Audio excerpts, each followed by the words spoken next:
دعني أيضا أهنئ ملوك المدرجات والوينرز بمناسبة عيد ميلادها.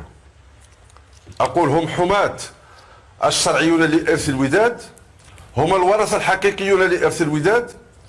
18 سنة من التضحيات ومن النضال ومن المساندة ومن الدعم.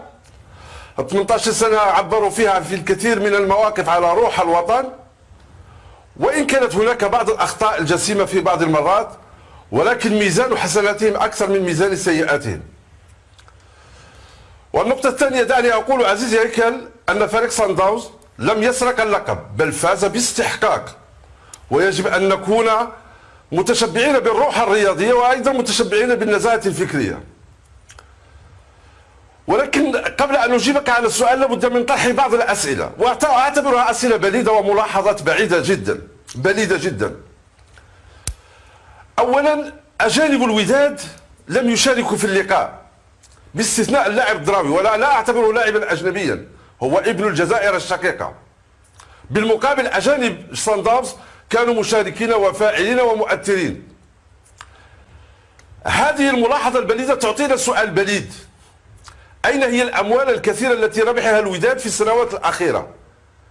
ألم يكن الوداد وهو يشارك لأول مرة في هذه المنافسة القارية، كما شارك أيضا في عصبة الأبطال الإفريقية، أن يكون مستعدا لهذا على مستوى الانتدابات؟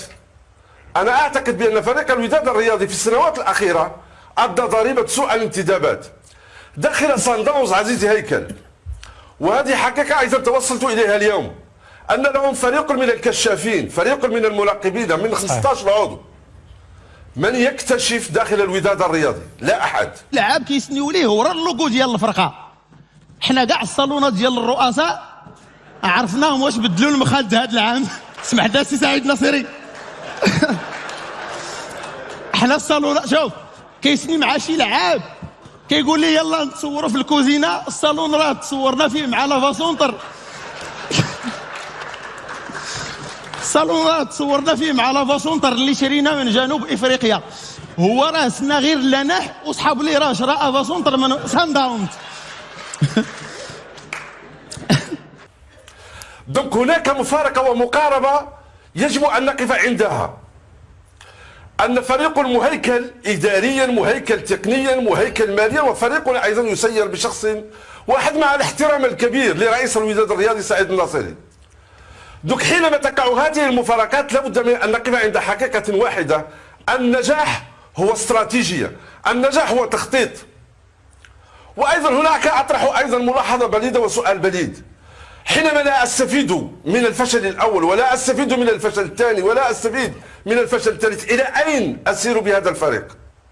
أعتقد أن فريق الوداد الرياضي وخاصة بعد الظروف المحيطة به الآن يحتاج إلى تلاحم العائلة وقوة العائلة، ويحتاج الآن إلى تضافر الجهود بدل التفرقة. دخل اللقاء صن داونز، صدقني عزيزي هيك بعض اللاعبين في الوداد الرياضي لا يستحقون حمل هذا القميص بالمطلق.